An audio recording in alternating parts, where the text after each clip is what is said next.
જય જિનેન્દ્ર, વંદન સૌ કોઈને.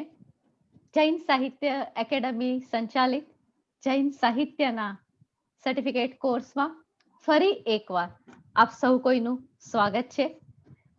આજના આપણા વિદ્વાન વક્તા શ્રી મહેશભાઈ ચંપકલાલ નું હું વિશેષ સ્વાગત કરું છું આપણા સ્વાધ્યાયીઓ તરફથી. રોજ હું ટ્રસ્ટીઓ અને અમારા વતી સ્વાગત કરતી હોઉં છું, પરંતુ કોઈ પણ કોર્સ એના વિદ્યાર્થીઓથી, કોઈ પણ વ્યાખ્યાન એના ભાવકોથી શોભતું હોય છે. એ ભાવકો એના મૂળ આધાર હોય છે.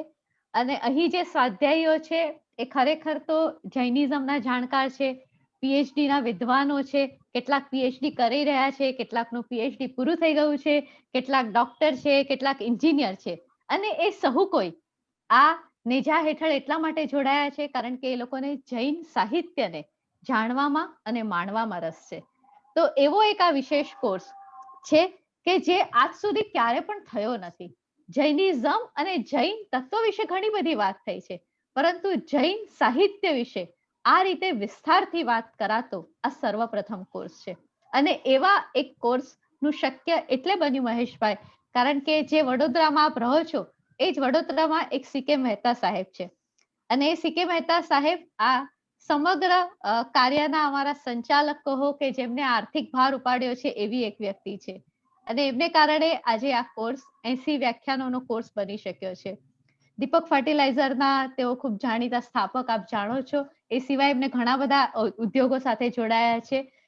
અને હું વિદ્યાની માણસ છું એટલે મને બહુ ઉદ્યોગો વિશે ખબર પડતી નથી, પણ મને એક નામ આવડે છે ખાલી, એટલે બાકી તમે શોધી લેજો એમના વિશે. તો આજના આ વિશેષ વ્યાખ્યાનમાં આપણે વાત કરવાના છે મધ્યકાળ દરમિયાન રચાયેલા ગુજરાતના નાટકો વિશે. નાટક સાહિત્ય વિશે જો વાત કરવી હોય તો મેં ગઈકાલે જ કહ્યું હતું એ પ્રમાણે ભારતનું એક ખૂબ જ પ્રખ્યાત અને ખૂબ મહત્વનું નામ હોય તો એ મહેશભાઈ ચંપકલાલ છે. આદરણીય ડોક્ટર મહેશભાઈ એ પોતાના શૈક્ષણિક કાર્યોની વાત તો કેટલી ગઈકાલે આપણે કરી, પરંતુ આપને આશ્ચર્ય થશે કે પશ્ચિમના અને ભારતીય નાટકો પ્રત્યે એમનું જે વિષય પ્રત્યે એમનું જે પ્રભુત્વ છે એ કદાચ બહુ જ ઓછી વ્યક્તિઓ પાસે છે. કદાચ ભરત નાટ્યશાસ્ત્ર વિશે એમને વાત કરી છે. અભિનય નાટ્ય પ્રયોગના સંદર્ભમાં ભરત નાટ્યશાસ્ત્ર વિષયના એમના જે 3 પુસ્તકો છે એ વિવેચન ગ્રંથો છે, અભિનય નાટ્ય પ્રયોગ અને આધુનિક સંદર્ભમાં. એ ઉપરાંત આધુનિક ગુજરાતી નાટક પ્રત અને પ્રયોગ નામનું પણ તેમનું પુસ્તક પ્રકાશિત થયું છે, અને રંગદ્વાર પુસ્તક પણ પ્રકાશિત થયું છે.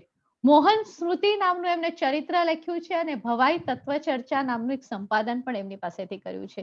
મેં ગઈકાલે આપને વાત કરી હતી કે કેટલાક ઉત્તમ નાટકોના અનુવાદ જે એમની પાસેથી મળ્યા છે, તેમાં અગ્નિ અને વરસાદ ગિરીશ કરનારનું નાટક, એનો એક સરસ અનુવાદ આપણને મહેશભાઈ પાસેથી પ્રાપ્ત થયો છે. એ ઉપરાંત ભરત મુનિ નિરૂપિત અભિનય અને સંસ્કૃત નાટક, ભાસના લઘુ રૂપકો, રામજી હિરજી પરમાર નાટ્ય દિગ્દર્શન, બ્રેક્ટ અને ભારતીય નાટ્ય, ચંચી અને સાંપ્રત રંગભૂમિ, પિન્ટર ગુજરાતમાં જેવા અનેક પુસ્તકો આપણને મહેશભાઈ પાસેથી પ્રાપ્ત થયા છે. એક એવું વિદેશની સંસ્કૃતિ, વિદેશી નાટકની ભૂમિ અને ભારતીય નાટક ભૂમિના તુલનાત્મક અભ્યાસ માટે જ્યારે કોઈ પણ વિદ્યાર્થી વિચારે છે ત્યારે મહેશભાઈનું નામ તરત આવે છે. મહેશભાઈએ ગઈકાલે મહેશભાઈ આપનું ફરી એકવાર અમારા આ મંચ ઉપર સ્વાગત કરું છું. આપના આ વિષય વિશે આપ વાત કરો એ પૂર્વે એક નાનકડી 1 જ મિનિટની હું ભૂમિકા બાંધવા ઈચ્છું છું. અને એ નાનકડી વાત એટલી છે કે કનૈયાલાલ મુનશીએ જેની વાત આપણે કરતા હતા કે કનૈયાલાલ મુનશીએ જ્યારે ગુજરાતના ઇતિહાસની વાત કરતી વખતે એમ કહ્યું હતું કે ગુજરાતનું ગૌરવ એટલે તો જૈનોનો ઇતિહાસ. અને ખરેખર ઇતિહાસને એમને 4 વિભાગમાં વહેંચ્યા હતા. વિમલ શાહનો ઇતિહાસ, જ્યારે જૈનોએ પેઢીના સ્થાપન પહેલા રાજ્ય અને શહેરને સ્થાપ્યા. ત્યાર પછી મિનળ દેવીનો સમય હતો, અને જ્યારે થોડીક બ્રાહ્મણ અને જૈનો વચ્ચે રસાકસી થઈ, પરંતુ તરત હેમચંદ્રાચાર્યનો સમય આવ્યો અને એમને એક ઐતિહાસિક વ્યક્તિ તરીકે આ વિરોધને ખાસ્સો કાઢી નાખ્યો સમાજમાંથી. અને ત્યારબાદ કુમારપાળનો સમય, જ્યારે જૈન મત પાટણના સિંહાસન ઉપર બિરાજે છે. તો આ જે જૈન સાહિત્ય છે એ એક બહુ જ વિશિષ્ટ રીતે સમયાંતરે રચાતું આવ્યું છે. આ સાહિત્યએ માત્ર કથા કે માત્ર કવિતા કે માત્ર સચ્ચાઈનું સર્જન નથી કર્યું, પણ શાસ્ત્રોક્ત રીતે એમને ઘણા મહત્વના વિષયો ઉપર વાત કરી છે. વ્યાકરણની જ્યારે આપણે વાત કરશું ત્યારે એ વિશે વિસ્તારથી વાત કરશું, પરંતુ આજે મારે તમારી સાથે જે ગઈકાલે મહેશભાઈએ ચર્ચા કરી રામચંદ્રની, અને ખાસ કરીને એમને યાદ કર્યો નાટ્ય દર્પણ નામના ગ્રંથને. નાટ્ય દર્પણની ઘણી બધી વિશેષતાઓ છે, એની ઘણી બધી વાત ગઈકાલે મહેશભાઈએ કરી, પણ એક વાત વિશે હું ફરીથી આપ સર્વનું ધ્યાન દોરું છું કે એવો એક ગ્રંથ છે જેમાં એક બહુ જ મહત્વની વાત કરવામાં આવી હતી, અને એ વાત એ હતી કે જ્યારે બધા રસોને સુખ પ્રધાન માનવામાં આવ્યા હતા, વિશ્વનાથની જે આખી પરંપરા હતી એમને બધા રસોને સુખ પ્રધાન માન્યા હતા, ત્યારે આપણા આ રામચંદ્ર ગુણચંદ્ર જે બંને જણાએ મળીને આ નાટ્ય દર્પણ ગ્રંથ લખ્યો, એમાં એમને કહ્યું પહેલા 5 શૃંગાર, હાસ્ય, વીર, અદ્ભુત અને શાંત એ 5 રસોને સુખાત્મક રસો કયા, અને બાકીના જે 4 કરુણ, રૌદ્ર, બીભત્સ અને ભયાનક એને દુખાત્મક રસો કયા. તો પોતાની પરંપરા કરતા, ભરત મુનિ કરતા અને ધનંજય કરતા જુદા પડીને એમને એક આખી વાત કરી કે દરેક રસો સુખાત્મક હોઈ જ ન શકે. કોઈની કરુણતા, કોઈનું રૌદ્ર, કોઈનું બીભત્સ કે કોઈની ભયાનકતા એ આપણા માટે દુખાત્મક રસ છે, એ આનંદનો રસ નથી. આવી એક સરસ વાત આપણને મળી, અને એવી જ કેટલીક વાતો ગઈકાલે નાટ્ય દર્પણની વાત કરતા કરતા મહેશભાઈ કરી છે. એ મહેશભાઈ ગઈકાલની થોડીક વાતને યાદ કરીને આજે ફરી પાછું આજે આપણને તમે રામચંદ્ર અને ગુણચંદ્રના આ વિશ્વમાં લઈ જવાના છો, અને ગુજરાતી નાટકની એક આ બહુ આગવી પરંપરા છે. હેમચંદ્રાચાર્યોના શિષ્યોમાં એ બહુ જ મહત્વના શિષ્યો, અને રામચંદ્રનો જન્મ તો વીર સંવત 1945માં થયો હતો, અને એક યોગ્ય શિષ્ય તરીકે તેઓ પોતે પણ પોતાને ગણાવે છે એ સમયના, અને એમને જે કેટલાક નાટકોની રચના કરી એની વાત આજે મહેશભાઈ બહુ વિસ્તારથી કરવાના છે કે આ કથા બિંદુ, આ કથા તત્વ ક્યાંથી આવ્યું, કઈ રીતે એમને આખું સર્જન કર્યું, અને એ સમયમાં આ સર્જન કઈ રીતે શક્ય બન્યું, અને એની વિશેષતાઓ શું છે. તો વધારે વાત ન કરતા મહેશભાઈ, હવે આ મંચ આપને સોંપું છું, અને ગુજરાતના મધ્યકાળના જે નાટકો છે અને ખાસ કરીને જૈન નાટકો એની વિશેષતાના સંદર્ભમાં આપનું આજનું વ્યાખ્યાન આપો એવી વિનંતી કરું છું. આદરણીય ડોક્ટર મહેશભાઈ. નમસ્કાર મિત્રો, નવા વર્ષનો આ બીજો દિવસ છે, અને હવે પછીના 363 દિવસ આવા જ સુખમય વીતે એવી હું પ્રભુને પ્રાર્થના કરું છું. ગઈકાલે નાટ્ય દર્પણ વિશે આપણે વાત કરી. એ નાટ્ય દર્પણના રચયિતા દ્વય ગ્રંથકાર દ્વય રામચંદ્ર અને ગુણચંદ્ર. રામચંદ્રની વિશેષતા એ છે કે સ્વયં નાટકકાર છે. એમણે 100 જેટલા પ્રબંધોની રચના કરી હોવાનો ઉલ્લેખ એમની જ કૃતિઓમાં પ્રાપ્ત થાય છે. એટલે એ કેવળ સિદ્ધાંતો લખીને બેસી નથી રહ્યા, પણ એ સિદ્ધાંતોનું પોતાની કૃતિઓ દ્વારા નિદર્શન કરેલું. એટલે રૂપકના જે વિવિધ પ્રકાર છે, નાટક, પ્રકરણ, વ્યાયોગ, આ બધાના ઉદાહરણ રૂપે પોતે રચના કરી છે. એમના 11 જેટલા રૂપકો પ્રાપ્ત થાય છે. આ રૂપકોની સહેજ આપણે જો અછળતી વાત કરીએ તો હું તમારું ધ્યાન દોરું છું કે એના વિષય કેવા છે. તો જુઓ, પહેલું જે મળે છે તે પ્રકરણ છે, એટલે કાલ્પનિક કથા ઉપર આધારિત છે. કૌમુદી મિત્રાનંદ. કૌમુદી અને મિત્રાનંદના પ્રણયની વાત આ જૈન મુનિએ કરી છે. શૃંગાર રસની વાત કરી છે. આ મહત્વની વાત છે. નળ વિલાસ, રાજા નળની વાત આપણે જાણીએ છીએ. એના વિશે નૈષધીય ચરિત, એના વિશે આ નળ રાજા વિશેનું નાટક સંસ્કૃત ભાષામાં લખનાર આપણા રામચંદ્ર છે. એ જ રીતે નિર્ભય ભીમ એ નામનું વ્યાયોગ એમણે લખ્યું છે. મહાભારતનું પાત્ર ભીમ, એના વિશે એ વાત કરે છે. એના પછી જે મલ્લિકા અને મકરંદ એની પ્રણય કથા નિરૂપતું નાટક એને એ પ્રકરણ કહે છે કેમ કે એ કાલ્પનિક છે. અને મિત્રો, તમારી સાથે મારે વાત કરવાની હતી એટલે હું થોડાક પુસ્તકો જોતો હતો, તો એનો હિન્દી અનુવાદ થયો છે એવી મને નોંધ મળી છે. એટલે હવે એ હિન્દી અનુવાદ શોધી કાઢીને એના વિશે પણ ભવિષ્યમાં ક્યારેક વાત કરવી એવું મેં નક્કી કર્યું છે કે આ હિન્દીમાં અનુવાદ થયેલો છે અને એ અનુવાદ પ્રકાશિત થયેલો છે. તો આ 11મા 12મા સૈકામાં થયેલા નાટ્યકારો, એમની કૃતિઓ આપણને જૈન ભંડારોમાંથી મળે છે. આ બહુ મોટી વિશેષતા છે.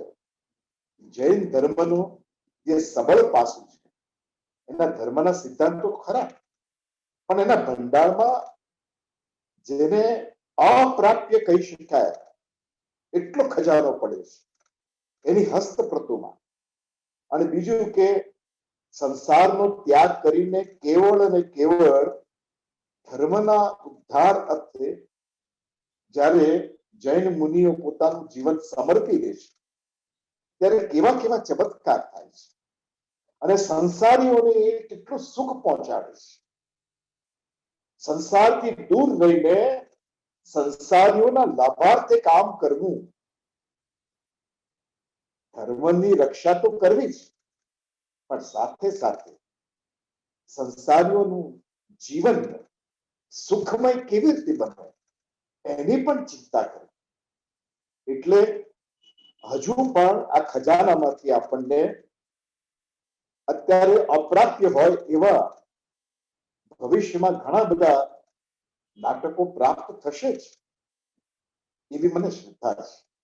આ 11માં આજે મલ્લિકા મકરંદ એની હસ્તપ્રત મળી છે અને એનો હિન્દી અનુવાદ પ્રકાશિત થયો છે. રઘુ વિલાસ, રાઘવ અભ્યુદય, સત્ય હરિશ્ચંદ્ર. સત્ય હરિશ્ચંદ્ર આપ જાણો છો કે ભારતની પહેલી ફિલ્મ સત્ય હરિશ્ચંદ્ર, હાલમારા તો ખરી પણ એ મૂંગી ફિલ્મ, બોલ ચિત્રપટ જેને આપણે બોલપટ કહીએ છીએ, બોલતી, એ દાદા સાહેબ ફાળકે એમણે સત્ય હરિશ્ચંદ્રનું નિર્માણ કરેલું. એ સત્યના પાલન માટે કેટલીક કસોટીઓમાંથી પસાર થવું પડે છે. મહાત્મા ગાંધીજીએ પોતાની આત્મકથામાં નોંધેલું છે કે એમણે ગુજરાતી રંગભૂમિ ઉપર સત્ય હરિશ્ચંદ્ર નાટક જોયું અને નાટક જોયા પછી મનમાં નાનપણમાં નક્કી કર્યું કે સત્યનું આચરણ કરીશ. એના માટે ગમે તેટલા દુઃખો આવે, એમની આંખ સામે આદર્શ હતો હરિશ્ચંદ્ર. એટલે હરિશ્ચંદ્રને સત્ય પાલનની વાત એ દરેક યુગે મહામાનવોના નિર્માણમાં મોટો ભાગ ભજવ્યો. ગાંધીજી જેવા ગાંધીજી, જેમને નાટકો કે ફિલ્મો પ્રત્યે એટલો લગાવ નહોતો, પણ એમને ફિલ્મ જોઈ તો રામરાજ્ય અને નાટક જોયું તો સત્ય હરિશ્ચંદ્ર. આ સત્ય હરિશ્ચંદ્રે એમના જીવનમાં આટલો મોટો પલટો, એ સત્યના પાલન માટે અગ્રેસર થયા અને આ જીવન સત્યના પૂજારી રહ્યા. તો એ વિષયનું નાટક આપણને આ રામચંદ્ર પાસેથી મળે છે અને એના જીવનના બધા જ પ્રસંગોને ખૂબીપૂર્વક એ ચાંડાલ બનીને સ્મશાનમાં જાય છે. વિશ્વામિત્રને તો એમને એ માગે આપવાનું છે. એમને ધીરે ધીરે સંપત્તિ બધું છોડતા જાય છે. પુત્ર રોહિત મૃત્યુ પામે છે, સર્પદંશ. તમે જુઓ એના જીવનની કેટલી બધી કરુણા છે. એ કરુણાને આલેખતું નાટક રામચંદ્ર. તો મિત્રો, મને કહેવાનું મન એ થાય છે કે અહીં આ 11 રૂપકોમાં ક્યાંય પણ જૈન ધર્મના પ્રચાર માટેનું નાટક લખાયું નથી. આ પાત્રો એ હિન્દુ ધર્મમાંથી લેવામાં આવે. આપણને પ્રશ્ન થાય કે જૈન આચાર્ય, જૈન મુનિ એ ધર્મની દ્રષ્ટિએ કેટલા ઉદાર છે. કોઈ સંકીર્ણતા નથી. અને આ હિન્દુ ધર્મના પાત્રોને કે કથાને ઉતારી પાડીને જૈન ધર્મની મહત્તા સ્થાપિત કરવા માટેનો કોઈ ઉદ્યમ કર્યો નથી. એમ એ કથાનકને, પાત્રને પૂરેપૂરા વફાદાર રહ્યા છે. એટલે આ બીજા ધર્મ પ્રત્યેની આટલી સહિષ્ણુતા સૌથી મોટી વાત છે. સેક્યુલરિઝમ કોને કહેવાય એનો આ જીવતું જાગતું ઉદાહરણ છે કે એમણે નાટકો લખ્યા, પણ હિન્દુ ધર્મના નાટકો લખ્યા, અને ક્યાંય પણ એ ધર્મની બાબતોમાં કશુંક અજુગતું છે અને જૈન ધર્મમાં શ્રેષ્ઠ એ સ્થાપિત કરવાનો કોઈ પ્રયત્ન થયો નથી. એટલે મારી દ્રષ્ટિએ આ સહિષ્ણુતાનો, અને એ વખતની તમે રાજકીય આબોહવા પણ જુઓ. એ કુમારપાળ અને અજયપાળના સમયમાં થઈ ગયા. તો એ રાજાઓ પણ કેવી રાજકીય આબોહવા એમને સર્જી હશે કે જ્યારે આ લેખક ધારે તો જૈન ધર્મના નહીં, હિન્દુ ધર્મના પાત્રોને, કથાને ઉજાગર કરે. એટલે રાજકીય પ્રશ્ન પણ એમને મળ્યો હશે ને, કારણ કે એ વખતે વિચાર કરો કે રાજાઓના એમના માન અપમાન, એમના આગ્રહો દુરાગ્રહો એ કેટલા પ્રબળ હતા. અને એવા સમયે રામચંદ્ર આ 11 રૂપકોની રચના કરે છે, જેનું બહુધા કથાનક એ હિન્દુ ધર્મ પર આધારિત છે. બહુ જ જાણીતા બે, નળ વિલાસ અને સત્ય હરિશ્ચંદ્ર, જાણીતી વાતોને એમણે નાટક સ્વરૂપે એ સમયના જે પ્રેક્ષકો હતા એની સમક્ષ આ વાત કરી. એટલે આનું આપણે ચોક્કસ ઉદાહરણ લઈ શકીએ કે ધર્મ સહિષ્ણુતા એ કયા પ્રકારની હોય. પણ મિત્રો, દુર્ભાગ્યની વાત એ છે કે રામચંદ્રનું જે જીવન હતું, એ જીવનની જે પાછલી અવસ્થા હતી એ ખૂબ જ પીડાદાયક. આંખ ગુમાવી બેઠેલા, કહેવાય છે કે એમની બંને આંખો જતી રહી. અને ત્યારે એમને ઈશ્વરને એમ જ કહ્યું કે મારા પૂર્વ જન્મના કોઈ એવા પાપ હશે જેને કારણે મને અંધાપો આવ્યો, પણ હે પ્રભુ, તું મને દિવ્ય દ્રષ્ટિ આપ. મારે બીજું કશું, મારા અંતરચક્ષુ ખુલે અને અંતરચક્ષુ દ્વારા હું આ જગતને નિહાળી શકું, એવી મને દિવ્ય દ્રષ્ટિ આપ. ત્યાં ચર્મચક્ષુ મારા ભલે છંદી લીધા, પણ એને કારણે મારા અંતરચક્ષુ છે એ જો ખુલી જાય અને મને દિવ્ય દ્રષ્ટિની પ્રાપ્તિ થાય તો તારી એ કૃપા થાય એમ હું ઈચ્છું છું. મિત્રો, આપ જાણો છો કે વૃદ્ધાવસ્થામાં કુમારપાળ, એમને કોઈ પુત્ર નહોતો. હવે એમના ઉત્તરાધિકારીની કોને બનાવવું, એટલે ચર્ચા એવી હતી કે એમના ઉત્તરાધિકારી તરીકે કાં તો એમના દોહિત્ર, જે એ સમયે એમની નજીક હતા અને લોકોની ચાહના પણ હતી, અને એમના લઘુબંધુ અજયપાળ, આ બેમાંથી કોને ગાદી સોંપવી એ વિશેની કઈ ચર્ચા ચાલી રહી. અને એ ચર્ચામાં રામચંદ્ર પણ હતા અને એમણે પક્ષ લીધો દોહિત્ર. એના માટેના કારણો એમની પાસે હતા. અને એમને એમ કહ્યું કે અજય પાળ કરતા આપણે એમના પુરોહિત છે પ્રતાપ મલ, એને આપણે ગાદી સોંપી. હવે શું થયું કે બીજા એક શિષ્ય જેને તેજો ભાવ હતો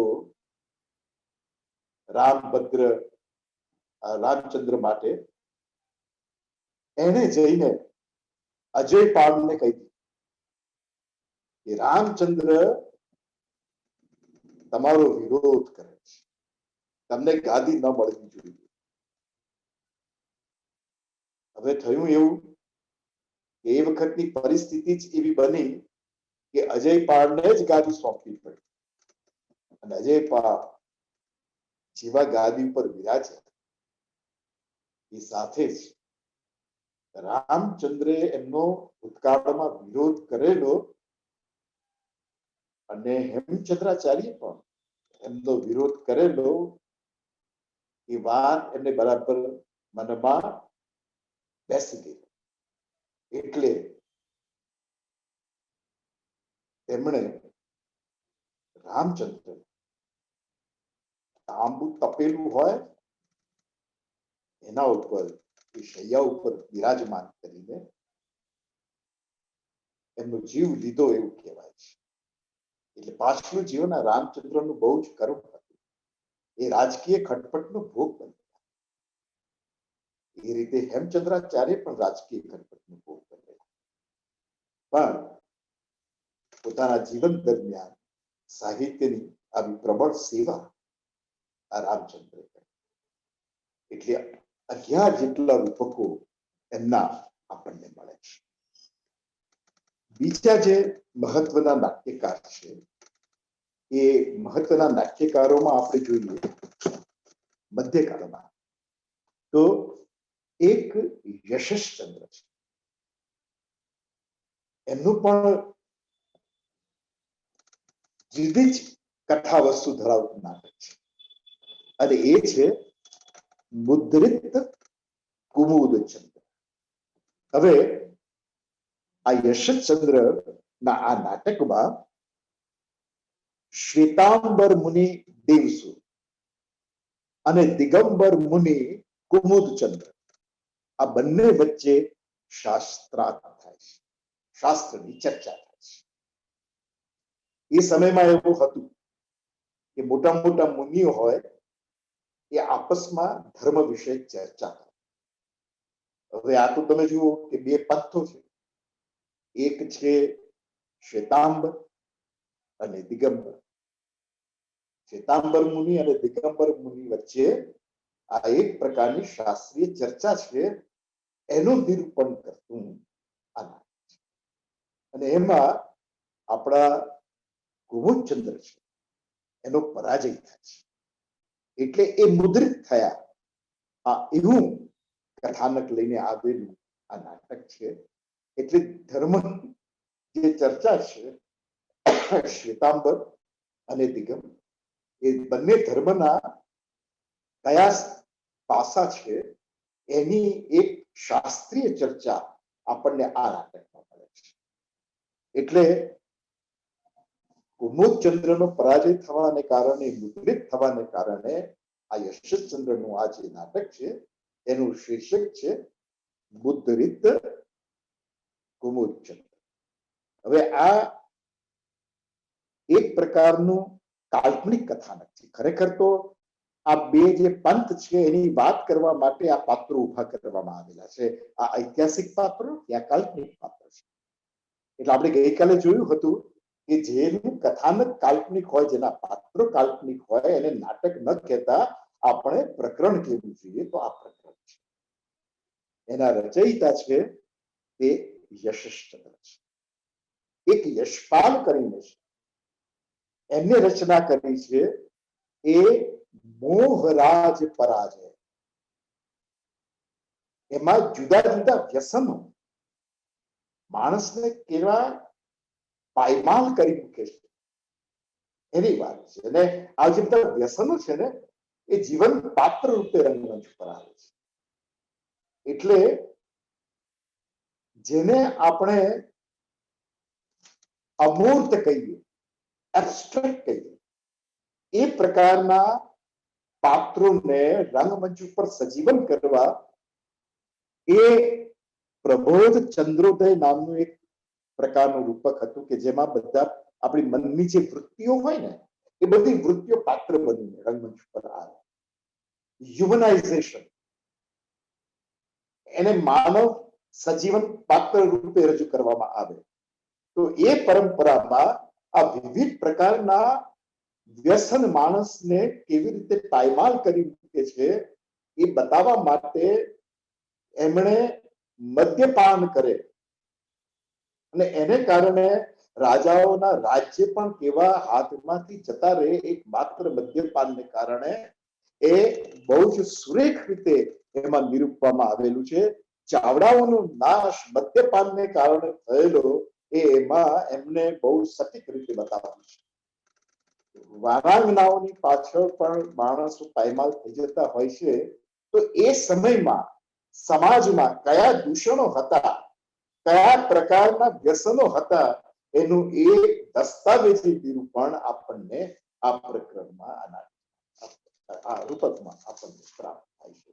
એટલે મહત્વનું ગણી શકાય એવું યશપાલ રચિત એ છે મોહરાજ પરાજય. રૂપકાત્મક છે અને પ્રબોધ ચંદ્રોદયને એ પરિપાટીમાં એની રચના કરવામાં આવી છે. એટલે આ પણ જૈન મુનિઓએ સમાજને ઉપદેશ આપવા માટે કે વ્યસન એ જીવનના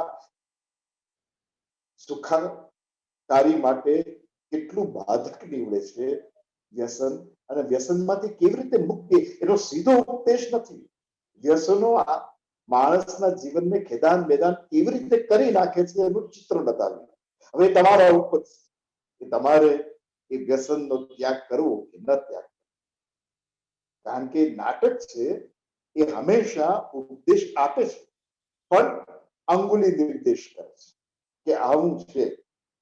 એટલે પ્રચારાત્મક નથી બનતું આ, પણ તમારી સામે આઈનો ધરે છે, તમારી સામે એક પ્રકારનો અરીસો કે આ દૂષણો આ રીતે માણસને ખબર પણ ન પડે અને એના જીવનમાં આ દૂષણનો પ્રવેશ થઈ જાય. તો સાવધાન રહેવા માટેની એક શીખ આપણને, એક લેસન આપણને આ રૂપકમાં મળે છે. એ સમયમાં લખાયેલું મોહરાજ પરાજય એ પ્રકારનું રૂપક એમણે લખ્યું. એવી જ રીતે આપણને દ્રૌપદી સ્વયંવરનો 2 અંકનું નાટક મળે છે. દ્રૌપદી સ્વયંવરની તમે જાણો છો કે દ્રૌપદી સ્વયંવરમાં અર્જુન કેવી રીતે દ્રૌપદી પ્રાપ્ત કરે છે અને પછી માં કુંતાના કહેવાથી 5 ભાઈઓએ એ દ્રૌપદી સાથે લગ્ન કરવા પડે છે. આ જાતની જે દ્રૌપદી સ્વયંવરની જે બીજી બધી વાતો છે એ એમાં એટલી નાટ્યાત્મક રીતે વણી લેવામાં આવી છે. અને તે વિજયપાળ નામના નાટ્યકાર છે, જૈન નાટ્યકાર છે, અને એને આ કથાનક લઈને વાત કરી. એટલે હું તમને જે કહેતો હતો કે હિન્દુ ધર્મને ઉતારી પાડવા માટે નહીં, પણ હિન્દુ ધર્મની વાતો લઈને એને સમાજની સામે રજૂ કરવાનો આ પ્રયાસ એ સમયે નાટ્યકારોએ કરેલો. એમાં આ વિજયપાળ દ્રૌપદી સ્વયંવર એ પણ એટલું જ જાણે. હવે એક બીજું આપણે જોઈએ નાટક કે જેની અંદર પ્રબુદ્ધ રોહિણી નાટક. મિત્રો આ વિશે તો આપણે અગાઉ ચર્ચા કરેલી. એ વખતે આપણે વધારે જોક એ જય ભીખુની રચના ઉપર હતો અને મધ્યકાળમાં આ કથાનક લઈને જે રચના થઈ પ્રબુદ્ધ રોહિણી. આ રોહિણી નામના ડાકુની વાર્તા, અને એ ડાકુ પ્રબુદ્ધ થયો. જુઓ ધર્મ માણસના જીવનમાં કેવો ભાગ ભજવે છે.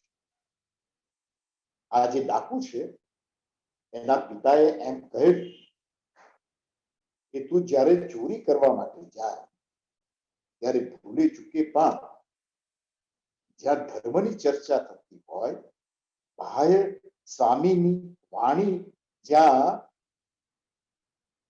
વાણીનો જ્યાં પ્રકાશ હોય, જાણે એ વાણી તારા કાને ન પડતી, બસ ધર્મનું કોઈ વચન તારા કાને નહીં પડતું, તારે એનાથી બચતા રહેવા. એટલે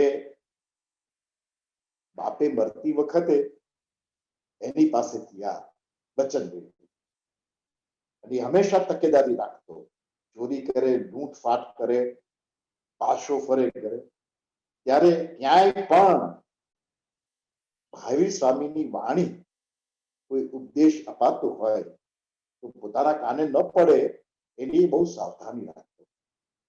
પણ મિત્રો એકવાર એવું થયું કે એના પગે કાંટો વાગ્યો. એ પસાર થતો હતો અને તે વખતે મહાવીર સ્વામીના ઉપદેશનું એના શબ્દના કાને પડ્યા, એટલે એને પોતાના કાન ઉપર બે હાથ મૂકી દીધા કે જેથી સાંભળાય નહીં. બાપને વચન આપેલું હતું, પણ તે વખતે એને કાંટો વાગ્યો. અને આ કાંટો વાગવાને કારણે એના કાનમાં બે ત્રણ શબ્દો પડ્યા. એ એને ઉદ્દેશીને કહેવામાં નહોતા.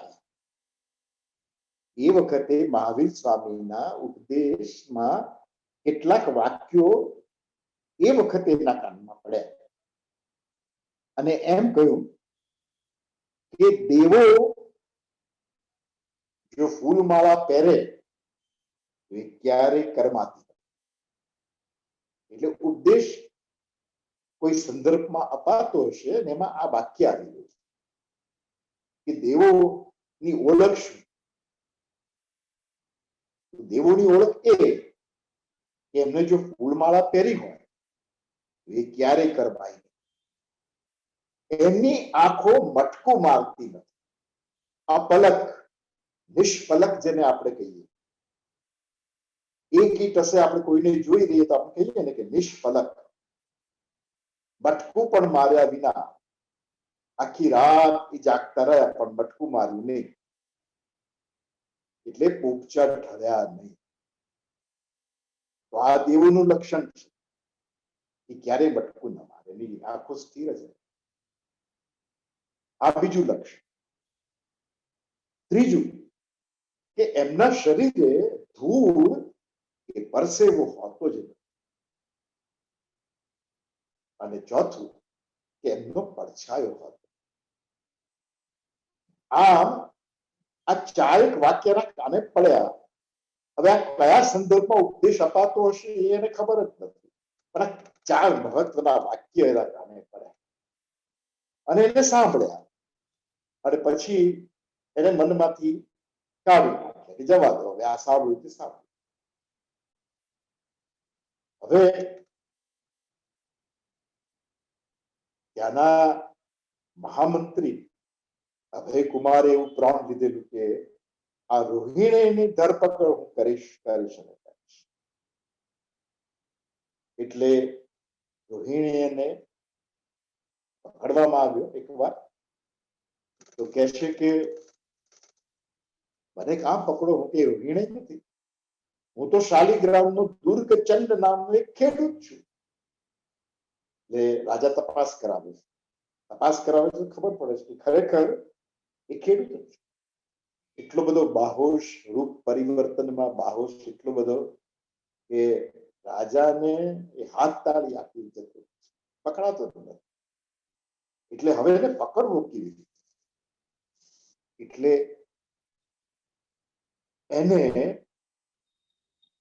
ઘેરની દવા આપીને બેહોશ કરીને એક પ્રપંચ રચવામાં આવે, એક નકલી સ્વર્ગ ઉભું કરવામાં આવે અને એ નકલી સ્વર્ગમાં એ સ્વર્ગ એને પ્રાપ્ત થાય એવી લાલચ આપવામાં આવે. એટલે પ્રપંચ એવો છે કે જો તારે આ સ્વર્ગનું સુખ જોઈતું હોય તો તો તારા જીવનના લેખા જોખા તું બોલી નાખ. તે કયા સારા કામ કર્યા છે ને કયા ખરાબ કામ કર્યા છે એનો તું હિસાબ આપી દે, તો આ તને સ્વર્ગ મળશે. એટલે રોહિણી વિચારે છે કે જો હું સ્વર્ગમાં આવ્યો અને મને સ્વર્ગનું ઐશ્વર્ય અને સુખ પ્રાપ્ત કરવું હોય તો મારે બધું કહી દેવું પડે. એટલે કે મેં જીવનમાં જે કુકર્મ કર્યા છે એ મારે અહીં કબૂલવા પડે. અને એ પ્રપંચ જ છે, એના મોડે કબૂલ્ય એટલે તરત જ પછી બીજે દિવસે એને એની ધરપકડ જ થાય ને. પણ કઈ કબૂલવા જાય એ પહેલા એટલે જે 4 વાક્યો એના કાને પડેલા ને કે દેવો ના ગળામાં જે ફૂલમાળા હોય તે કરમાતી નથી, તો આ તો ફૂલમાળા બધી કરમાયેલી. પરસેવો વળે નહીં તો બધા પરસેવાથી લથબથ હતા અને બધાના પડછાયા હતા. એટલે પામી ગયો કે અહીં કોઈ સ્વર્ગ નથી, આ બધું નકલી છે. કારણ કે પેલા 4 વાક્ય સાંભળેલા ને, અને એ 4 વાક્ય ભલે એને ભૂલવાનો કે એને એક કાનમાંથી બીજા એક કાનથી સાંભળીને બીજા કાનથી કાઢી નાખવાનો એ વખતે ભલે મનસુબો કર્યો હોય, પણ એના ચિત્તમાં એ કોતરાઈ ગયા આ 4 વાક્ય. એ દિવ્ય વાણી હતી, એ બહુ પ્રમાણ એવી વાણી હતી. મહાવીર સ્વામીની એ વાણી સાંભળીને એના ચિત્તમાં આ 4 બધા શબ્દ કોતરાઈ ગયા અને અણીના સમયે એને કામ આવ્યું, એનો જીવ બચી ગયો. એને એમ થયું કે માત્ર 4 વાક્ય સાંભળવાથી જો હું બચી જતો હોઉં, મહાવીર સ્વામીના ચરણે જાઉં અને મારું જીવન અર્પણ કરી દઉં તો હું કેવો ધન્ય થઈ. એ રાજા પાસે પોતાનો બધા જ ગુના કબૂલી અને પોતાની ઈચ્છા પ્રગટ કરતા કહે છે હું મહાવીર સ્વામીના જીવનનો એમની વાણીનો હવે હું દાસ છું. જુઓ કે આ જે કથાનક છે તો બહુ જાણીતું કથાનક છે. એને નાટક રૂપે રામભદ્ર સુરી આ લખ્યું. એ ભજવાયું, ઉત્તમ રીતે ભજવાયું. એ વખતે મિત્રો પરંપરા રાજાના દરબારમાં નાટક ભજવવાની હતી, તો એની સમાંતરે મંદિરોમાં પણ નાટકો ભજવાતા અને યાત્રા નિમિત્તે ખુલ્લા ચોગાનમાં મેદાનમાં આ નાટક ભજવાયું. અને આ નાટકમાં જે દ્રશ્યો છે બધા તમને એમ લાગે કે રંગભૂમિ પર કેવી રીતે લાવી શકાય. પહાડ, તળેટી, ગુફા, આ ચોરી, આ ડાકુ ઢાળ પાડવા જાય, આ બધા દ્રશ્યો એમાં છે. આ સ્વર્ગ ઊભું થાય. મજાની વાત તો કેવી છે કે આ રામભદ્ર સૂરીએ આ જે નકલી સ્વર્ગ ઊભું કરવાનું છે, એનું નાટક કરવાનું છે, એટલે એ કામ કોને સોંપે છે? ભરત મુનિને સોંપે છે. ઉલ્લેખ છે એમાં કે ભરત મુનિ તમે આ નકલી સ્વર્ગનું નિર્માણ કરો. જો ભરત મુનિ એ વખતે એમનું નાટ્યશાસ્ત્ર એના વિશે બધા લોકો પરિચિત હતા, એનો આ સવર પુરાવો છે કે તમે આવો અને આ નકલી સ્વર્ગની રચના કરો. આ નકલી સ્વર્ગની રચના એટલે મારું કહેવાનું એમ છે કે આ લેખનની દ્રષ્ટિએ તો કથા જાણીતી છે, પણ ભજવણી એની જે છે એ ભજવણી એમાં પરંપરાથી પ્રાપ્ત રંગભૂમિ નથી. રાજાના દરબારમાં તો એમાં તો હાથી પણ આવે છે. રાજા હાથી પર સવાર થઈને આવે છે અને એ દ્રશ્ય તો એ દ્રશ્ય કેવી રીતે ભજવાય? રાજ દરબારમાં એ બધું ક્યાંથી લાવી શકાય? ખુલ્લી જગ્યા જોઈએ. રાજાના દરબારમાં જે થિયેટર હોય એ તો નાનું થિયેટર હોય, એમાં 100-150 માણસથી વધારે માણસો બેસી નથી. આ તો વિશાળ સંખ્યામાં ઉત્સવ નિમિત્તે બધા ભક્તજનો ભેગા થયા છે ત્યારે આ ભજવાય છે. અને આમાં શૃંગાર રસના અને એ વખતના જે દૂષણો હતા એના ઉપર કટાક્ષ કરતા એવા દ્રશ્યો છે કે આપણને એકવાર શંકા જાય કે શું ખરેખર જૈન મુનિ આની રચના કરી હશે આટલી સટીક રીતે.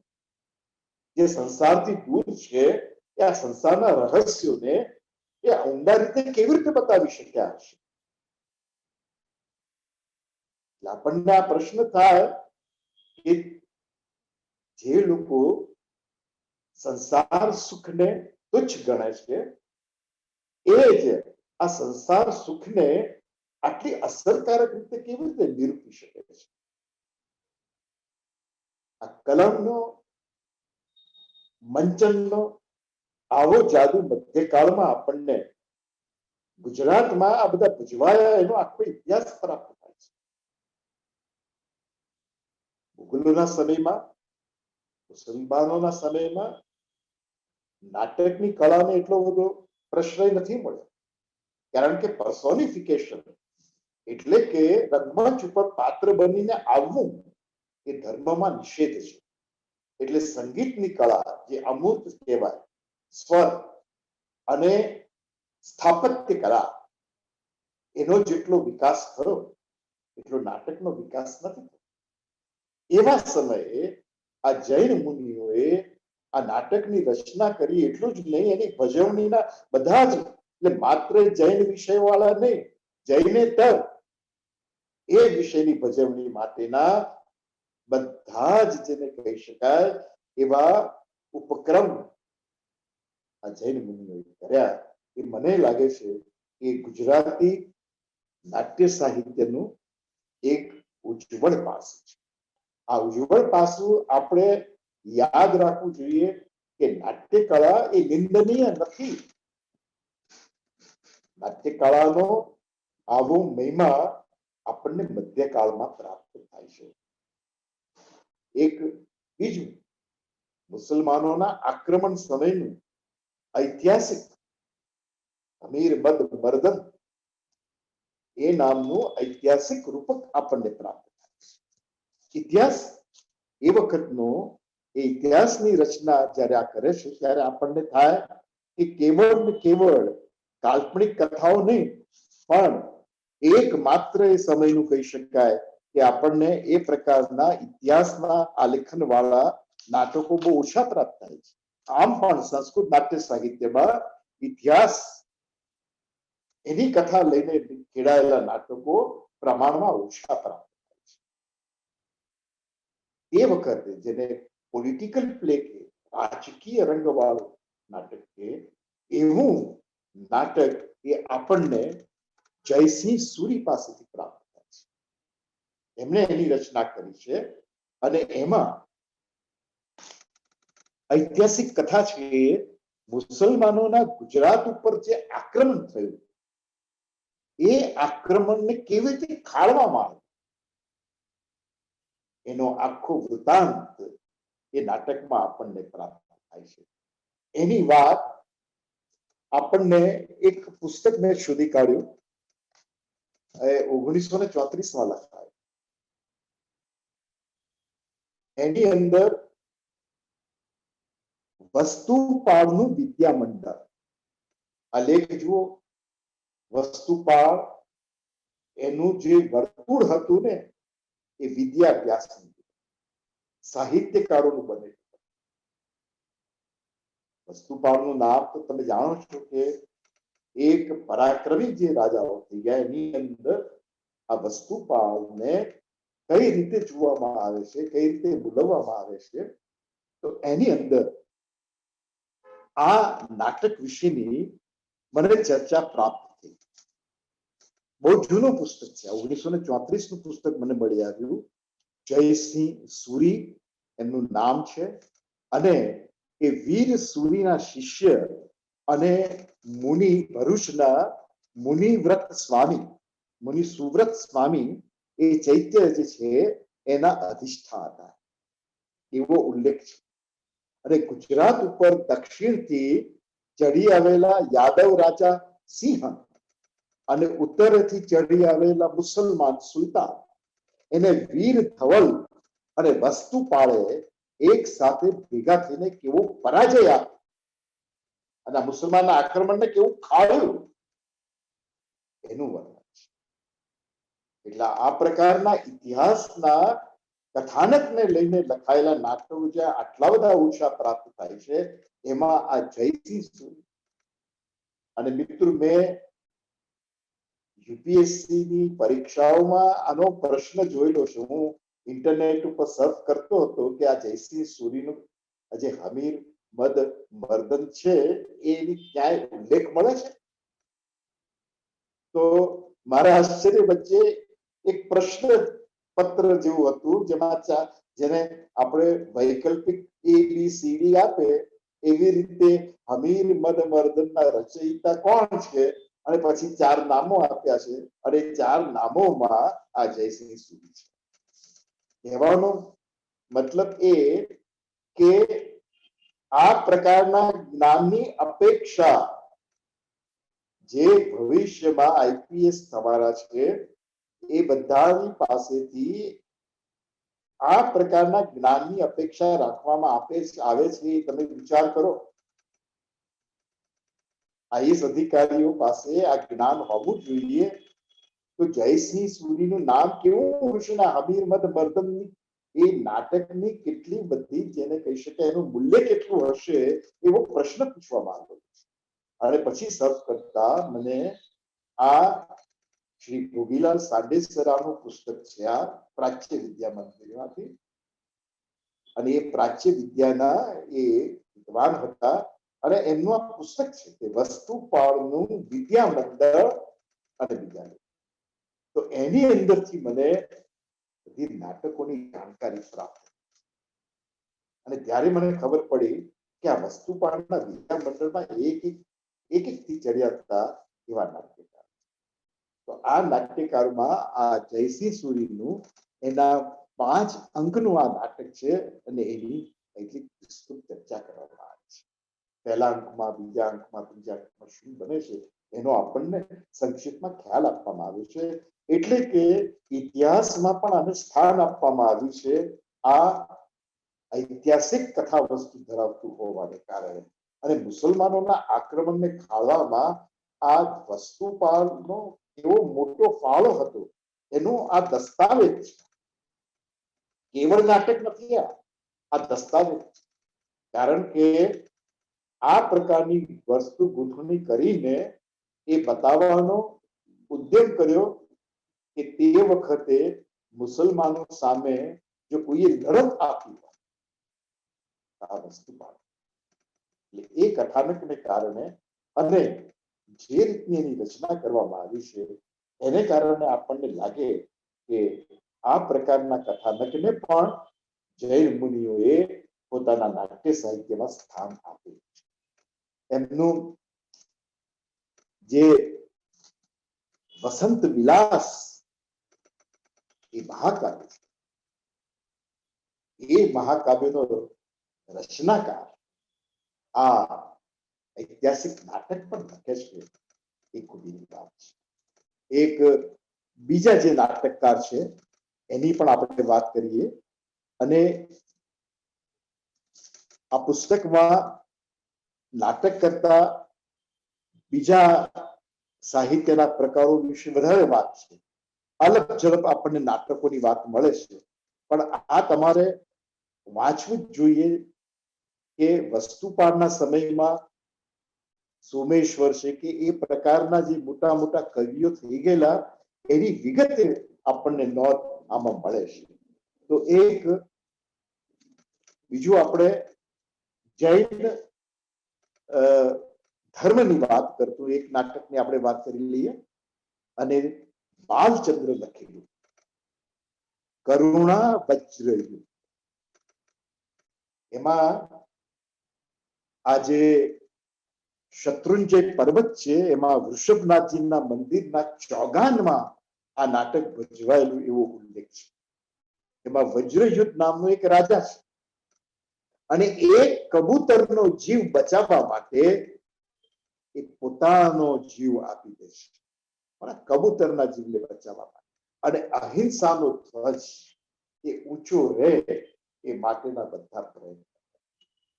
તો આ પણ નાટક તમે જુઓ કે અહિંસાના પાઠ આપણને આ જૈન ધર્મમાં કેવી રીતે પ્રાપ્ત થાય છે એની આ બોધ કથા છે.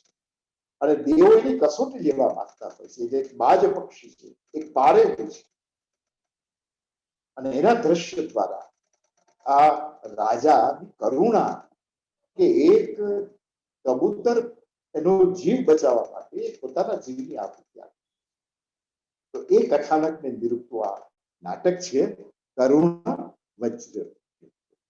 તો આમ જુઓ તમે કે અનેક પ્રકારના કથાનકોને લઈને મધ્યકાળમાં આપણને આ નાટકો મળ્યા છે. મુશ્કેલી એ વાતની છે કે પૂરેપૂરા નાટકો ક્યારેક પ્રાપ્ત થતા પણ નથી. કાંઈક નામ નિર્દેશ મળે છે, એનો કથાનક મળે છે, પણ આપણે જો એને ઊંડાણથી જોવું હોય તો આપણે આ બધા નાટકો પ્રાપ્ત કરવા પડે. અને હવે આ બાબતમાં જૈન મુનિઓએ, જૈન શ્રેષ્ઠીઓએ આ બધા નાટકો પ્રકાશિત છે, પ્રકાશમાં આવે એ માટેનો ખરેખર એક મહાયજ્ઞ કરી રહ્યા છે. અને મેં તમને ના કહ્યું કે રામચંદ્રનું જે નાટક અત્યાર સુધી નહોતું મળતું, મલ્લિકા મકરંદ, એ હવે પ્રાપ્ત થાય છે. અને આ જૈન ભંડારોમાંથી શોધી કાઢવામાં આવે છે. વિદ્વાનો પાસે એની વાંચના તૈયાર કરવામાં આવે છે, એના ઉપરની ટીકા તૈયાર કરવામાં આવે છે, અને પછી એનું પ્રકાશન કરવામાં આવે છે. આ પ્રબુદ્ધ રોહિણી એ નાટકનો પણ ગુજરાતી અનુવાદ આપણને પ્રાપ્ત થયો. ભાવનગરની અને કચ્છની જે જૈન ધર્મને વરેલી સંસ્થાઓ છે એ આ કામ કરે છે. એટલે મારી દ્રષ્ટિએ કેવળ ધર્મના ઉત્થાન માટે નહીં, પણ સંસ્કૃતિના ઉત્થાન માટે, સાહિત્યના ઉત્થાન માટે આ પ્રકારના પ્રયત્ન એ જૈન સાહિત્યકારોને ખાતે થઈ રહ્યા છે. અને એને કારણે હું એવું માનું છું કે આવનાર સમયમાં આપણને અનેક રચનાઓ પ્રાપ્ત થશે. આપણે અત્યારે તો મધ્યકાળની જ વાત કરી, પણ અર્વાચીન સમયમાં પણ એવા ઘણા બધા જૈન ધર્મના વિષયોને લઈને જય ભિક્ષુએ સારા એવા નાટકોની રચના કરી છે. પણ ફરી કોઈ વાર આપણે અર્વાચીન સમયના નાટકોની વાત કરવા માટે ચોક્કસ ભેગા થઈશું. તો આટલા સમયમાં આ કેટલાક મહત્વના નાટકોની તમારી સાથે ચર્ચા કરી. અને જૈન ધર્મમાં નાટકનો નિષેધ નથી એટલો જો હું પુરવાર કરી શક્યો હોઉં તો મને લાગે છે કે એ આજના વ્યાખ્યાનની ફળશ્રુતિ છે. ખૂબ આભાર મહેશભાઈ. આજે આપણે ઘણા બધા નાટકોની વાત અને એના કથા વસ્તુ સાથેની વાતો કરી છે. મહેશભાઈએ આજે આપણી સાથે જે મધ્યકાળના સમયના જે કેટલાક ગુજરાતી નાટક, ગુજરાતી નહીં પરંતુ જૈન નાટકો હતા એની વાત કરી. અને એમાં ખાસ કરીને એમને આપણને સૌથી પહેલા રામચંદ્રના નાટકોને યાદ દેવડાવ્યા કે કવિ રામચંદ્ર, જેમના નાટ્ય દર્પણ વિશે આપણે ગઈકાલે વાત કરી હતી, રામચંદ્ર અને ગુણચંદ્રના નાટ્ય દર્પણ વિશે. અને એ સર્જકે જે 11 રૂપકો લખ્યા છે અને એમાંથી એમને આપણી સાથે શરૂઆતમાં સત્ય હરિશ્ચંદ્રની વાત કરી કે સત્ય હરિશ્ચંદ્ર અને એને રૂપક કયું છે. તો આજે મહેશભાઈએ એ પણ એક ઉપક્રમ રાખ્યો હતો કે ગઈકાલે જે નાટકના નાટ્ય દર્પણની વાત કરતા હતા ત્યારે એમને આપણને પ્રકરણ, રૂપક એવા કેટલીક ટર્મિનોલોજી શીખવાડી હતી. તો આજે એ ટર્મિનોલોજી આ નાટકોમાં ક્યાં ક્યાં એપ્લાય કરવામાં આવી છે એનો પણ એમને ખ્યાલ રાખ્યો હતો. ત્યાર પછી આપણને રામચંદ્ર પાસેથી બીજું એક જે નાટક મળ્યું છે તે નળ વિલાસને એમને યાદ કર્યું, મલ્લિકા મકરંદને યાદ કર્યું. અને મલ્લિકા મકરંદની જે આખી કથા છે એ કાલ્પનિક છે, પરંતુ આ કાલ્પનિક સામાજિક નાટક બહુ રસ પડે એવું એક પ્રકારનું નાટક છે, કારણ કે એમાં યક્ષ વગેરે આવે છે. એમને કૌમુદી મિત્રાનંદને પણ યાદ કર્યું, રઘુવિલાસને યાદ કર્યું. તો એક બિન સાંપ્રદાયિક એપ્રોચ જે એ સમયના નાટકોમાં હતો. કારણ કે નાટક માટે એવું કહેવાય છે કે મૂળ એના જે છે આપણને વેદમાંથી મળે છે. અને એ આખી જે જાણીતી કથાઓ હતી એ સમયની, એ કથાઓના કેટલાક રૂપકો લઈને આ નાટકોની જે બધી રચનાઓ કરવામાં આવી છે. અને એ નાટકોની રચના પાછળનો મૂળ હેતુ એક સામાજિક ઉત્થાન હતો, સામાજિક જાગૃતિ હતી. અને રામચંદ્રનું એવું જ એક રોહિણી મૃગાંક અને રાઘવા બુદ્ધયને પણ એમને યાદ કરતા ગયા.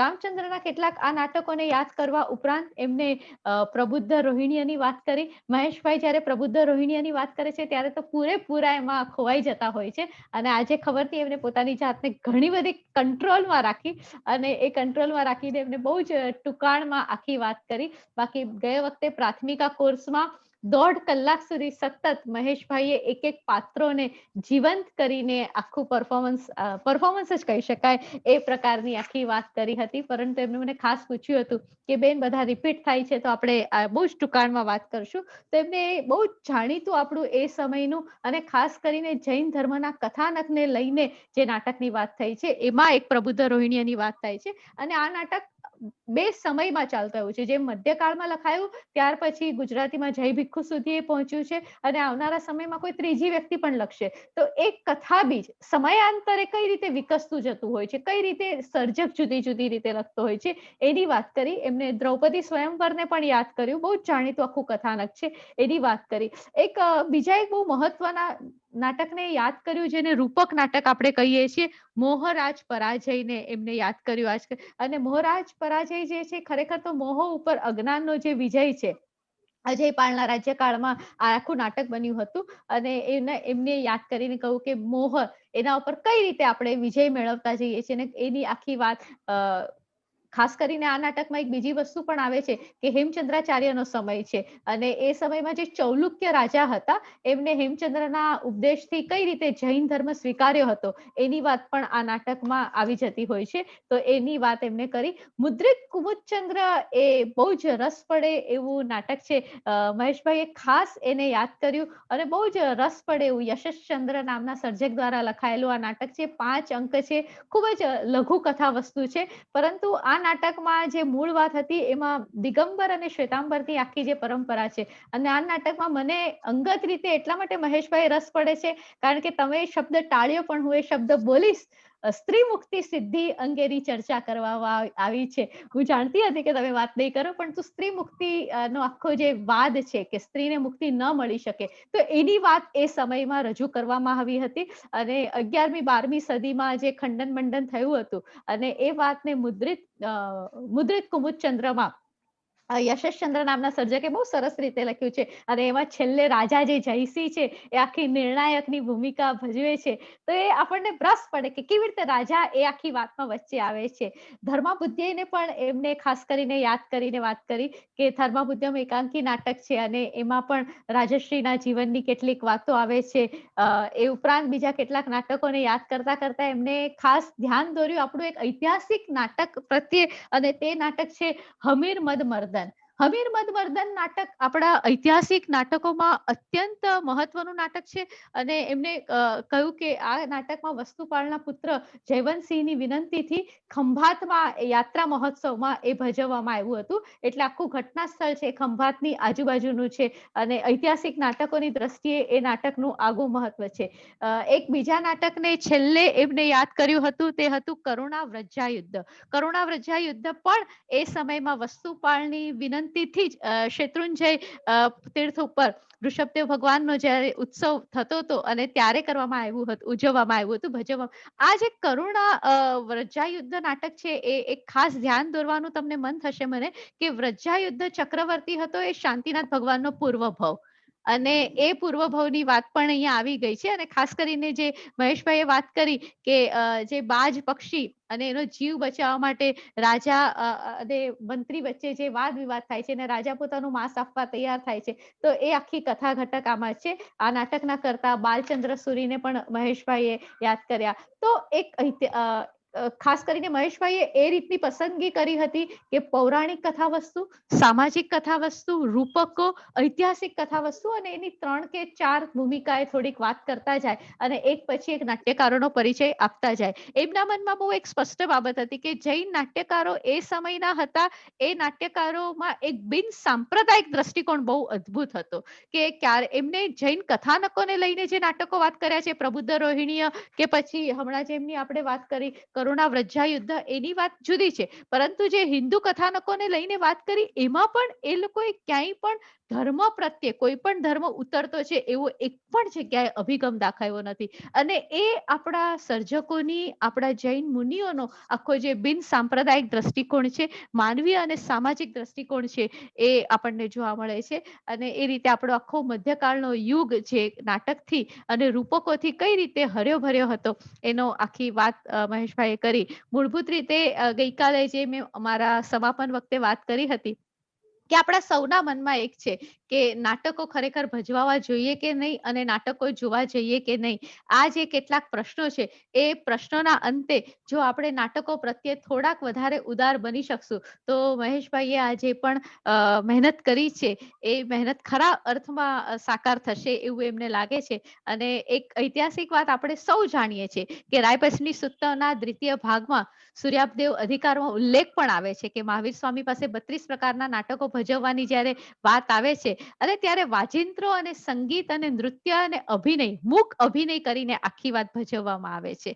અને એ જ રીતે આગળ જતા પણ આપણે જોઈએ છીએ કે અનેક રાજાઓએ પ્રભુના ઉત્સવ વખતે કે પછી મહોત્સવ વખતે નાટકની ભજવણી કરી હતી. તો નાટક એ સમાજ સુધી પહોંચવાનો આખો એક માધ્યમ છે અને એની સમયાંતરે એ રીતે વાત થતી આવી છે. એ વાત મહેશભાઈની મૂળ વાતમાં હતી. તો આ સરસ વાતો આજે થઈ અને હવે પછી મહેશભાઈ કોઈ સવાલો આવ્યા હોય તો આપની અનુમતિ હોય તો આપણે લઈ લઈએ કારણ કે આપણી પાસે સમય છે. જી મહેશભાઈ, સવાલ એવો આવ્યો છે કે જૈન મુનિ અને આચારમાં ખાસ્સા કડક હોય છે અને આચારમાં કડક હોય તો એ સમયે એ લોકો શૃંગાર, રસ વગેરેની વાત કઈ રીતે કરી શકે? એ કોયડો બધા માટે કોયડો છે, પણ એ એમનું શ્રેષ્ઠત્વ સિદ્ધ કરે છે કે મેં તમને કહ્યું ને કે સંસારથી અલિપ્ત રહીને સંસારની વાત કરવી તો એ અલિપ્ત રહે છે, પોતાના જીવનને અલિપ્ત રાખે છે. પણ એમની પાસે જે સર્જનાત્મક શક્તિ છે એ શક્તિને કારણે એ શૃંગારના વિવિધ રૂપોને તમે મેં જે નાટકની તમારી આગળ ચર્ચા કરી પ્રબુદ્ધ રોહિણી, એનો તમે પહેલો અંક જુઓ અને પહેલા અંકમાં વસંત ઋતુનું જે વર્ણન છે અને વસંત ઋતુના જે રીતે નગરજનો માણી રહ્યા છે એનું આબેહૂબ ચિત્રણ એમણે આપેલું.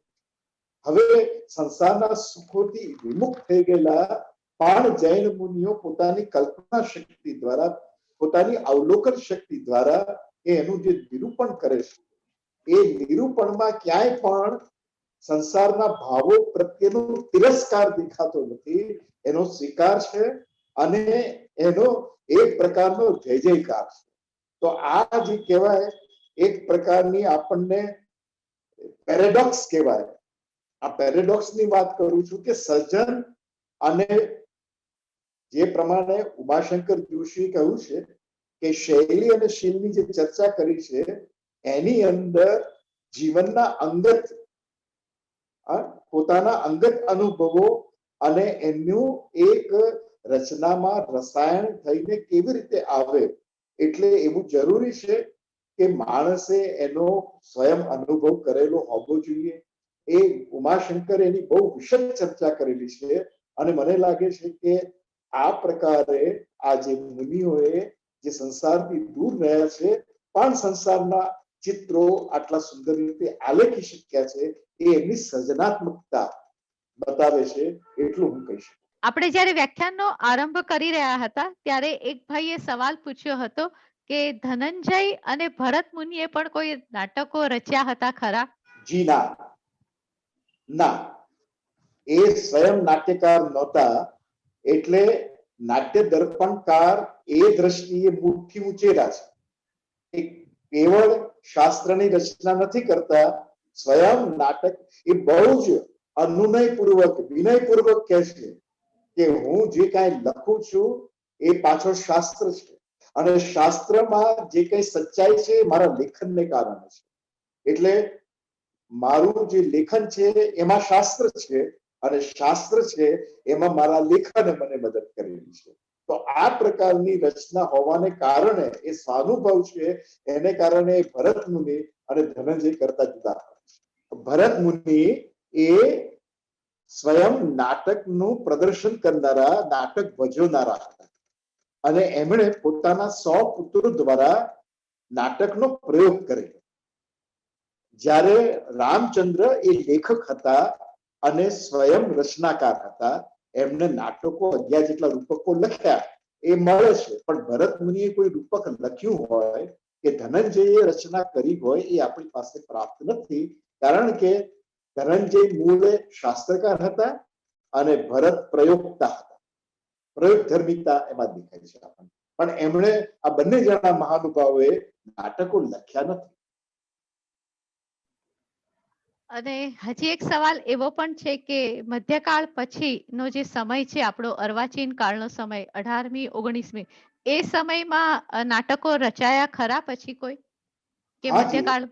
આપને ઉદાહરણ આપ્યું કે આપણા જય ભિક્ષુએ આ જ કથાનક લઈને એમણે પતિત પાવન જે નાટક લખેલું છે એ આ પ્રબુદ્ધ રોહિણીને કથાનકને પોતાની રીતે એ પ્રબુદ્ધ કેવી રીતે થયો, એમાં જે સ્વર્ગના દર્શને બધા, આમ તો રેડિયો નાટક લખાયેલું પણ એ બંધન અને મુક્તિના નામે એ પ્રદર્શિત પણ થયું. અદિતિબેને એની ભજવણી પણ કરી. એટલે અર્વાચીન સમયમાં અને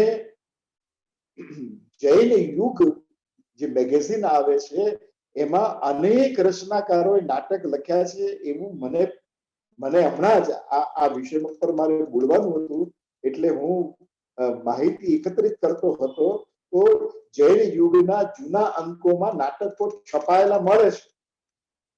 એટલે મારે તો ખરેખર એનો અભ્યાસ કરવો જોઈએ કે અર્વાચીન સમયમાં કયા પ્રકારના નાટકો લખાયા છે. જૈન યુગ કરીને જે મેગેઝિન છે એના જુદા જુદા અંકોમાં ત્રિઅંક નાટકો છે. એટલે મેં આપને કહ્યું કે અર્વાચીનનો હું જ્યારે વાત કરીશ ત્યારે આ બધાનો અભ્યાસ કરીને ચોક્કસ ફરી એકવાર આપણે મળીશું અને અર્વાચીન સમયમાં જૈન નાટ્યકારો દ્વારા કઈ કૃતિઓનું સર્જન થયું છે એની આપણે વાત કરીશું. એક સવાલ એવો પણ આવ્યો છે કે જે જય ભિક્ષુનું નાટક હતું એ બરાબર જૂનું પ્રબુદ્ધ રોહિણીયમ જેવું જ હતું કે થોડુંક એનાથી જુદું હતું? એમણે ગઈ વખતે મેં જયારે ચર્ચા કરી ત્યારે બતાવ્યું હતું કે એમણે તો સંસ્કૃત પરિપાટીમાં લખેલું છે. એટલે કે એ વખતે જે પરંપરા સંસ્કૃત નાટકોની ભજવણીની હતી એ પ્રમાણે રામચંદ્રે લગભગ 5 અંકનું એટલું લાંબુ નાટક લખ્યું. પણ જ્યારે આપણા જય ભિક્ષુ, આદરણીય જય ભિક્ષુ જ્યારે નાટક લખતા હતા ત્યારે એમને એક પ્રલંબ એકાંકી રૂપે, પહેલા તો રેડિયો નાટક રૂપે એની રચના કરી અને અત્યારની રંગભૂમિ પર ભજવી શકાય એ પ્રકારે એની કથાનકની ગૂંથણી કરેલી. એમાં કેટલાક એમણે પોતે પણ ફેરફારો કરેલા. સંવાદો તો સાવ જુદા છે અને એમાં મહાવીર ભગવાનની વાણી, કારણ કે મહાવીર ભગવાનને રંગમંચ ઉપર સાક્ષાત લાવી શકાતા નથી, તો એ નિયમનું એમને દ્રઢતાપૂર્વક પાલન કરીને એની દિવ્ય વાણી સંભળાય. એ દિવ્ય વાણીનું જે રીતે આલેખન કર્યું છે એ અદ્ભુત કર્યું છે. એટલે આપણે આજના સમયને આજના પ્રેક્ષકને અનુરૂપ એવા ફેરફારો કરીને એ કથાનકને પોતાની રીતે કર્યું છે. એ પ્રબુદ્ધ રોહિણી જે મૂળ નાટક લખાયું છે એની કોઈ છાયા એમાં દેખાતી નથી. આ બંને નાટકો ભજવાયા પછી પ્રબુદ્ધ રોહિણી અને જય ભિક્ષુનું નાટક?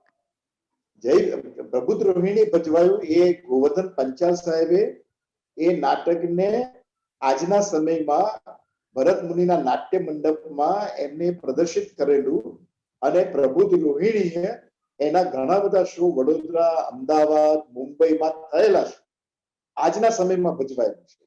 અને એ જ રીતે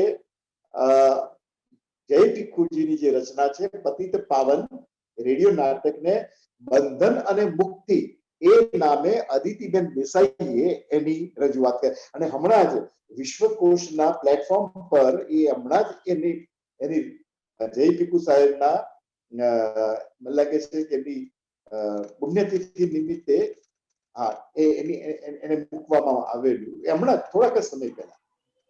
હું માનતો હોઉં તો ગયા મહિને કે એના આગલા મહિને જ રજૂ થયેલું. ગયા મહિને જ રજૂઆત થઈ હતી અને જય ભીખુ એટલે કુમારપાળ ભાઈના પિતાશ્રી. હા, પિતાશ્રી. અને છેલ્લો સવાલ એક આપણે હજી લઈ લઈએ. સવાલનો જવાબ આપો કે ના આપો તમારા ઉપર છોડું છું. વિરોધો નાટક ભજવવા માટે નહીં પણ નાટકમાં તીર્થંકર અથવા તો આચાર્ય ભગવંતને મંચ ઉપર લાવવા માટે થયેલો હતો.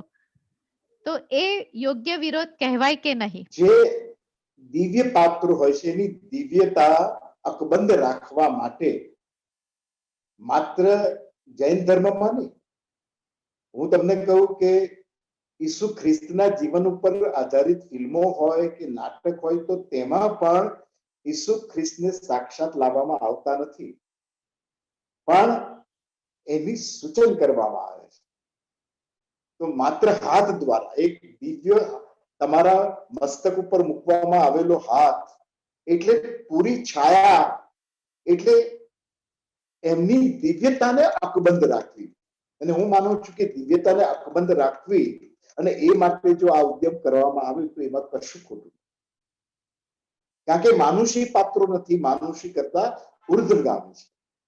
એટલે જનમાનસમાં એમની જે છબી છે એને ખંડિત ન કરવી જોઈએ,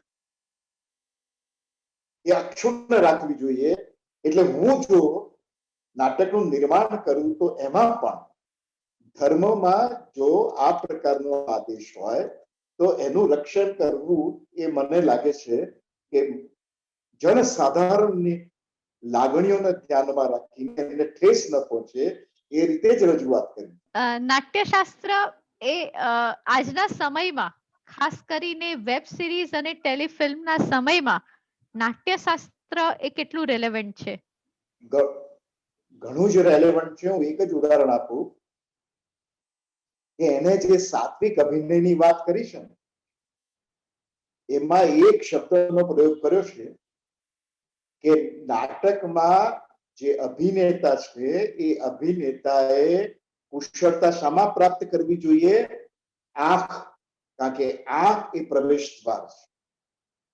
એટલે તમારો અભિનય તમે આખા શરીરથી કશું જ ના કરો પણ માત્ર આંખ દ્વારા તમે તમારા પાત્રના ભાવોને વ્યક્ત કરો, એ પ્રકારનો અભિનય એ ઉત્તમ અભિનય છે. આજે પણ તમે જોશો કે ફિલ્મોમાં કે જે ક્લોઝઅપનો મીડિયા છે એની અંદર કેવળ આંખ દ્વારા અભિનેતા કેટલું બધું કહી શકતો હોય છે.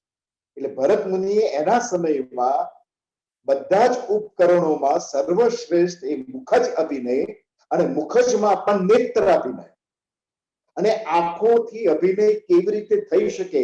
પાંપણથી, એની કીકીથી, એના ડોળાથી. આ ડોળાને અહીંથી ફેરવો, આ બાજુ લઈ જાઓ તો કયો ભાવ પ્રગટ થાય એનું સૂક્ષ્મ ચર્ચા જો નાટ્યશાસ્ત્રમાં આટલા વર્ષો પહેલા કરવામાં આવી હોય તો એ કેટલી રેલેવન્ટ છે. તમે આંખ દ્વારા કેટલું બધું કહી શકો છો. ખૂબ આભાર માનીએ મહેશભાઈ તમારો. ખરેખર બહુ જ સરસ રીતે આખા મધ્યકાળના સમયને આપે આવરી લીધો હતો. જે બહુ જ મહત્વના નાટ્યકારો હતા અને જે બહુ જ મહત્વના કથા વસ્તુ છે એને આજના આખા વ્યાખ્યાનમાં આપે આવરી લીધા. અને ગઈકાલે અમારી સાથે એસ્થેટિક ભૂમિકાએ જે ઘણી બધી તમે પ્રકરણ અને રૂપક અને આદિની ઘણી બધી ચર્ચાઓ કરી અને નાટ્ય દર્પણ નામનો એક ગ્રંથ જ્યારે આપણને આપણા જ આચાર્ય પાસેથી મળે છે ત્યારે આપણને ખ્યાલ આવે છે કે શાસ્ત્ર અને સાહિત્ય બંનેમાં કેટલું મહત્વનું પ્રદાન જૈન સાહિત્યએ કર્યું છે અને એ જૈન આચાર્યોએ દ્વારા કરાયું છે. તો એ બાબત તરફ તમે અમને લઈ ગયા એ અમારા માટે ખરેખર એક બહુ જ મહત્વની બાબત થઈ. કારણ કે સામાન્ય રીતે ભવિકજન તરીકે અમે લોકો કેટલીક કથાઓથી પરિચિત હોઈએ છીએ અને કેટલાક પદ્યથી પરિચિત હોઈએ છીએ, પરંતુ જ્યારે શાસ્ત્ર બાબતો અથવા થિયરીની બાબતો જેને આપણે કહીએ છીએ એ રહી જતી હોય છે. જે રીતે આજે એમને કહ્યું કે મુદ્રિત કુમુદ એના વિશે સોરી હમીર મર્દન વિશે જે રીતે પરીક્ષામાં પૂછાય છે એ જ રીતે નાટ્ય દર્પણ એ એવો ગ્રંથ જે અભ્યાસક્રમમાં ભણાવાય છે. ગઈકાલે જ મહેશભાઈ સાથે વાત થઈ હતી કે નાટ્ય દર્પણ એ આખા ગ્રંથને અભ્યાસમાં ભણાવાય છે.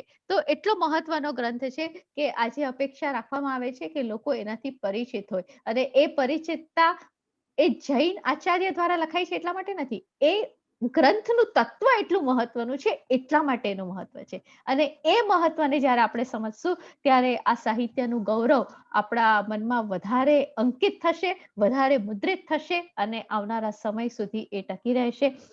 એમને છેલ્લે જે વાત કરી છે એના ફરી એકવાર યાદ કરીએ કે આવનારા સમયમાં જે નાટકો ઉપલબ્ધ નથી એને આચાર્યો ફરી પાછા કોઈકને કોઈક રીતે મેળવવાનો પ્રયત્ન કરી રહ્યા છે. પાટણને બીજા અનેક ગ્રંથાલયોમાં જઈને એને મેળવીને એ લખાવી રહ્યા છે, એનું સંપાદન થઈ રહ્યું છે. તો એ તરફ પણ તમે અમારું ધ્યાન દોર્યું, અને એમને એક બહુ જ મહત્વના સામાયિક પ્રત્યે પણ આપણું ધ્યાન દોર્યું કે જેમાં નિયમિત રીતે નાટકો લખાય છે. તો મહેશભાઈ, આ સર્વ પ્રકાશ તમે અમને જે આપ્યો છે એના માટે આપનો ખૂબ આભાર માનું છું. જૈન સાહિત્ય એકેડેમી ટ્રસ્ટના અમારા મેન્ટર સિકે મહેતા સાહેબ, અમારા 8 ટ્રસ્ટીઓ અને અમારા સૌથી ધરખમ એવા અમારા સ્વાધ્યાયીઓ, એ સૌ વતી આપનો ફરી એકવાર આભાર માનું છું. વિરમીએ છીએ. થેન્ક્સ.